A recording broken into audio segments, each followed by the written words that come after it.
Cuando yo me gradué de la universidad, me dio un cheque, me dijo esto es para un día lluvioso y me dijo ya no te voy a dar ni un centavo más. Gracias a 35 empresas que se han aliado, hoy le estamos dando empleo a todo joven que se gradúa del programa. Creo que cerramos como 13 de nuestros 25 hoteles. Para nosotros, por mucho que le paguemos a todo el mundo su tiempo, despedir gente es algo extremadamente difícil. Extremadamente difícil. Por si empresas se quieren sumar a esto, $1,800 patrocinar un joven, o sea, salvarle la vida a un joven.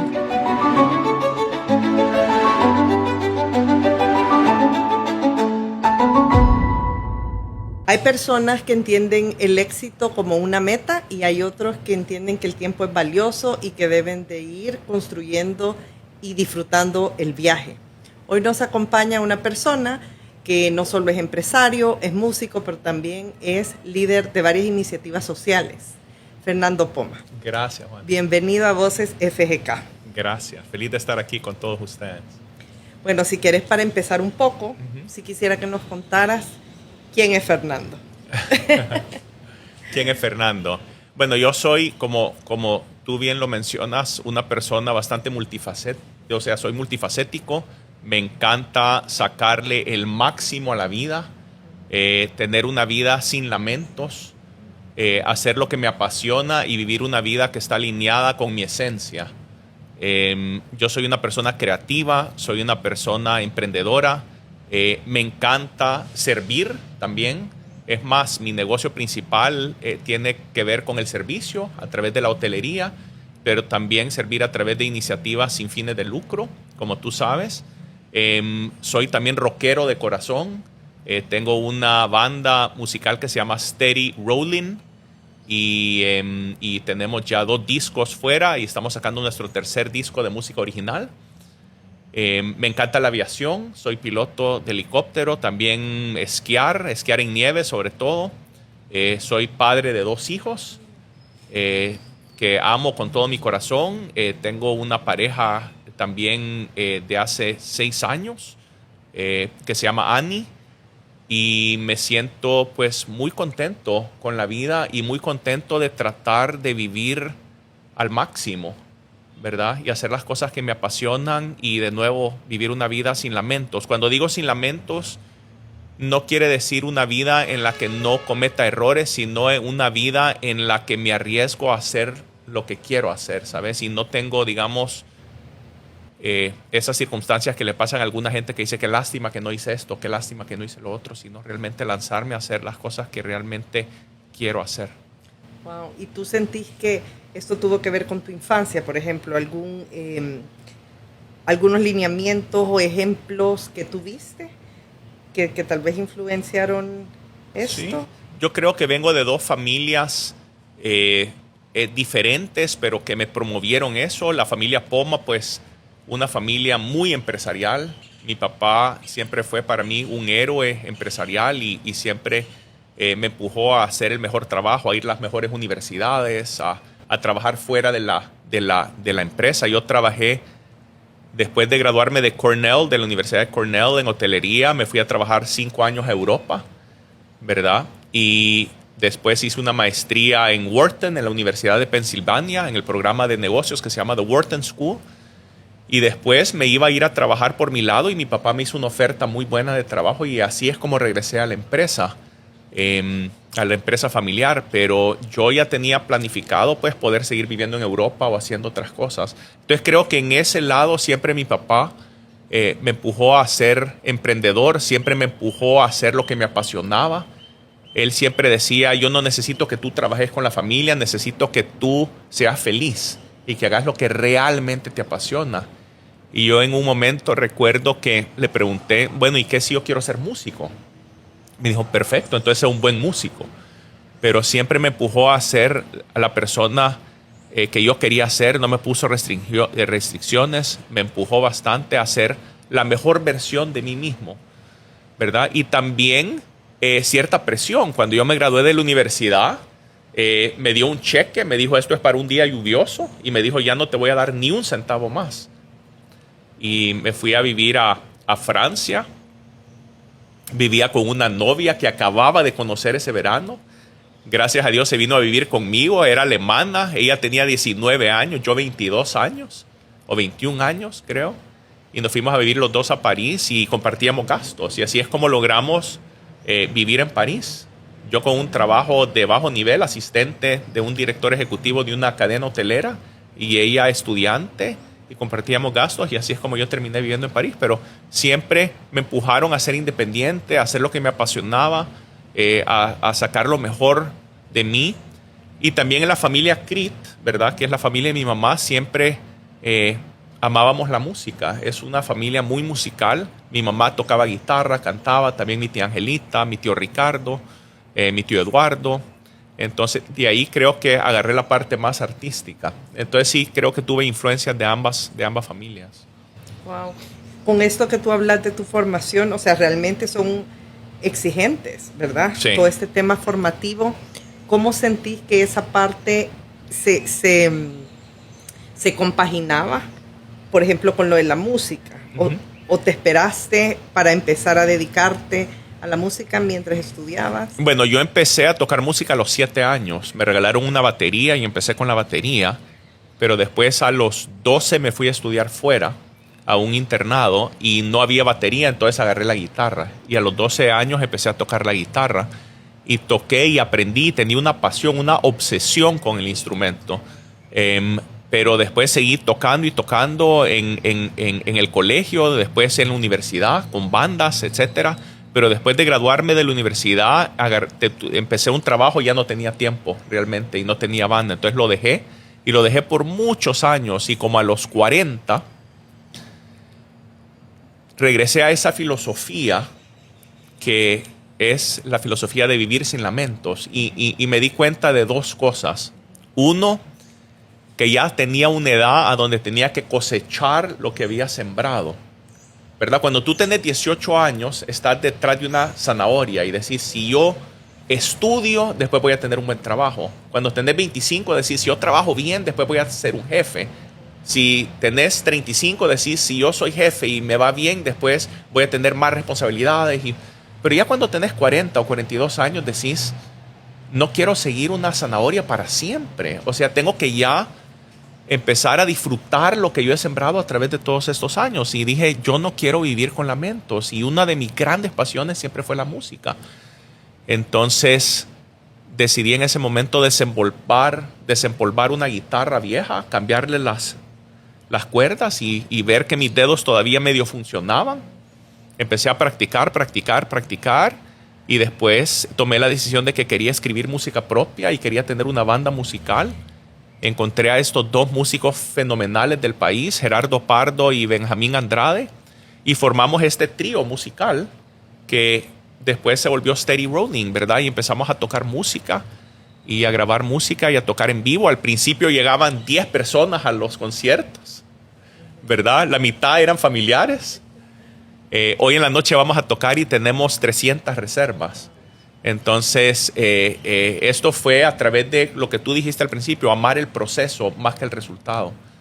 Y fue amar el proceso musical y simplemente tener paciencia y no fijarnos tanto en quién llegaba o quién no llegaba, simplemente que nos encantaba grabar música, nos encantaba componer, nos encantaba tocar en vivo.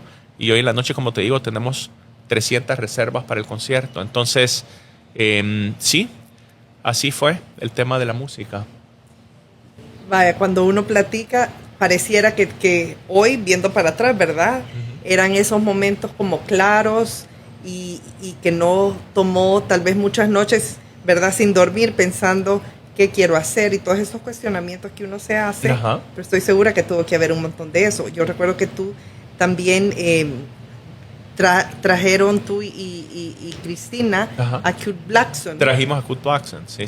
Entonces no sé si nos cuentas un poco de eso, porque creo que son momentos importantes. Creo que cuando uno define los rumbos y hace esos altos, se marcan los caminos, ¿verdad?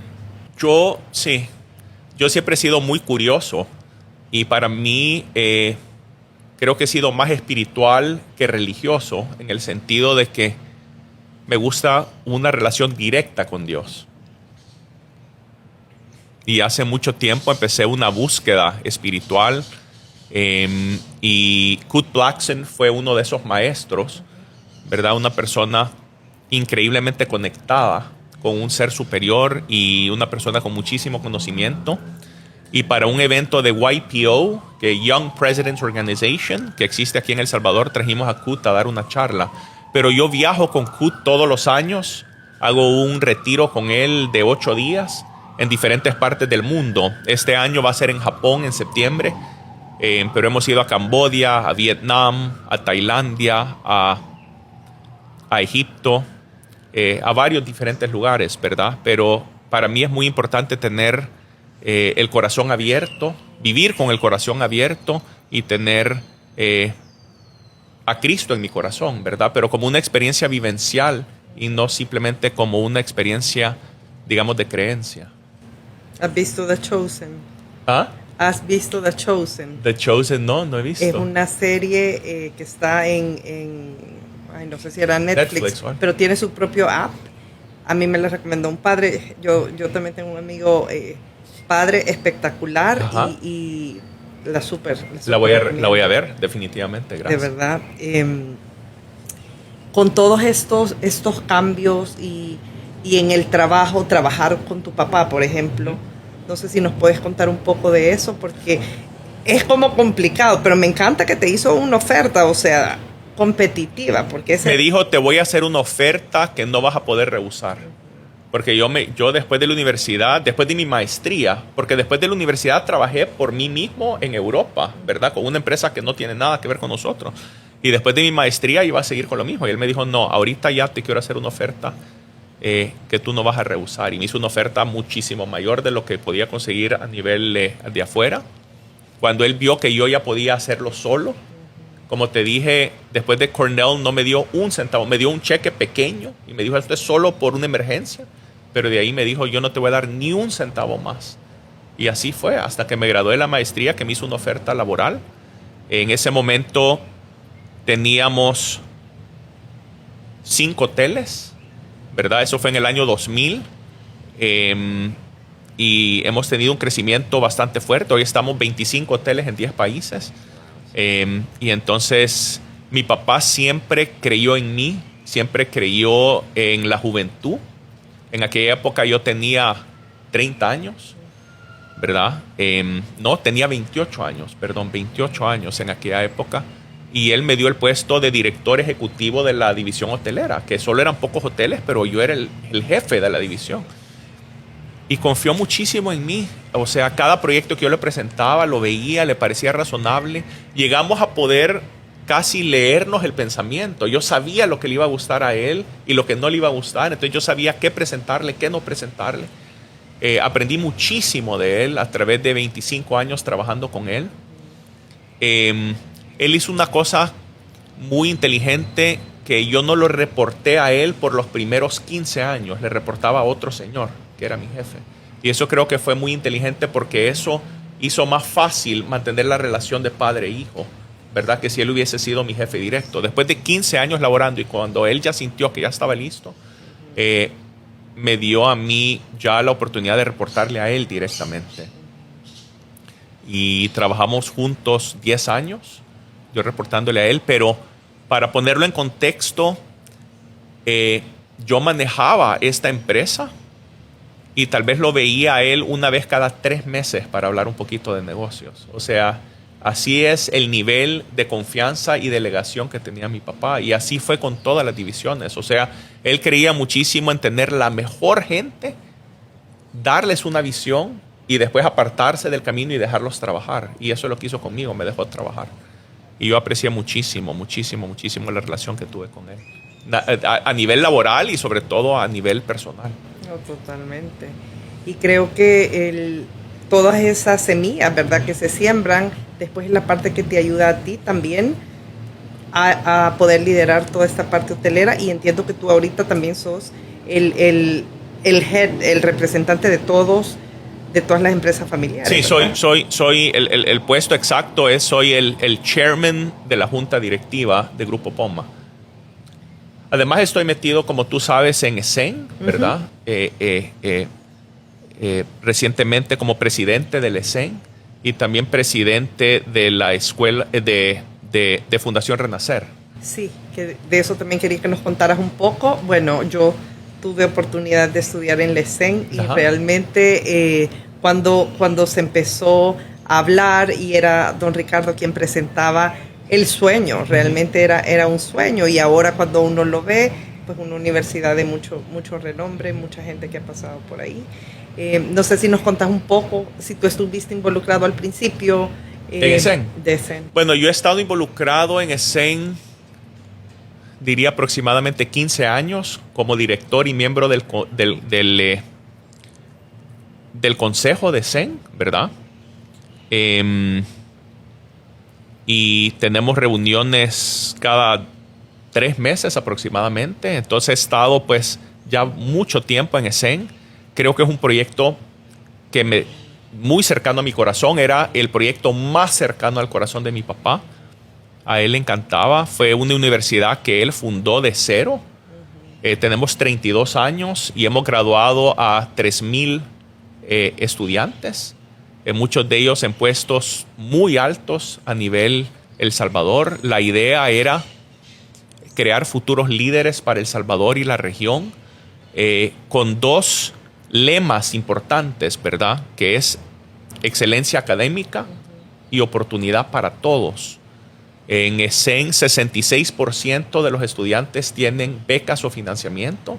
Entonces lo que hacemos nosotros es básicamente aceptar a los mejores y después ver cómo les vamos a apoyar financiándoles la educación o a través de becas, ¿verdad? Lo que queremos es que no decirle que no a nadie por razones económicas.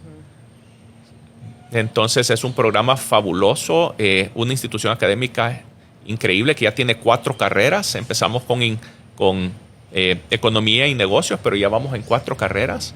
Y la idea es seguirlo creciendo y continuar en un proceso de innovación constante, sobre todo ahora con los cambios en el mundo y la inteligencia artificial. Queremos estar innovando constantemente para estar a la vanguardia en todo lo que hacemos. Y con Renacer, ¿qué nos puedes contar de Bueno, Renacer? Renacer es una fundación que empecé con mi padre hace como 10 años. ¿Verdad? Es muy cercano a mi corazón porque yo fui el que operé y empecé realmente la fundación y la he operado desde sus inicios. Y la idea aquí en Fundación Renacer es ayudar a la gente que más sufre. Y nosotros en una conversación con mi papá llegamos a la conclusión que la gente que más sufre son las personas que tienen no solo carencias económicas severas, sino carencias afectivas, ¿verdad? Entonces, pensando en eso, llegamos a la conclusión de nuevo que queríamos ayudar a niños abandonados. Niños abandonados no son necesariamente niños que no tienen padres, sino son niños que simplemente los padres no los quieren y los han abandonado. Algunos los han encontrado en basureros, algunos las madres los han tratado de matar, o sea, situaciones terribles, ¿verdad? O niños golpeados o abusados. Es una situación realmente mucho peor de lo que la gente se imagina. Cuando vas a algunos de estos hogares y ves a estos niños, no tienen ventanas, porque si les ponen ventanas, algunos se tratan de suicidar, ¿entendés? O no les ponen en las camas resortes, porque con esos resortes también se pueden hacer daño. Entonces, son situaciones realmente terribles. Entonces, nosotros decidimos, queremos ayudar a estos jóvenes. Habían suficientes casas, hogares ya en el país, pero el problema es que por ley a los 18 años esos jóvenes tienen que salir de las casas, hogares, y algún familiar remoto, algunos familiares que no los quieren o son hasta un peligro para esos jóvenes, o algunos a la calle, al terror de la calle. Entonces lo que decidimos hacer nosotros es, vamos a buscar a todos los jóvenes del Gran San Salvador que están por cumplir 18 años. Hicimos todas las vueltas legales para poder hacer esto, ¿verdad? Porque son menores de edad. Sí. Pero lo logramos afortunadamente. Entonces buscar todos estos jóvenes próximos a cumplir 18 años, los llevamos a nuestras empresas, los rotamos en las diferentes áreas para que cada uno escoja el área que a ellos les apasiona.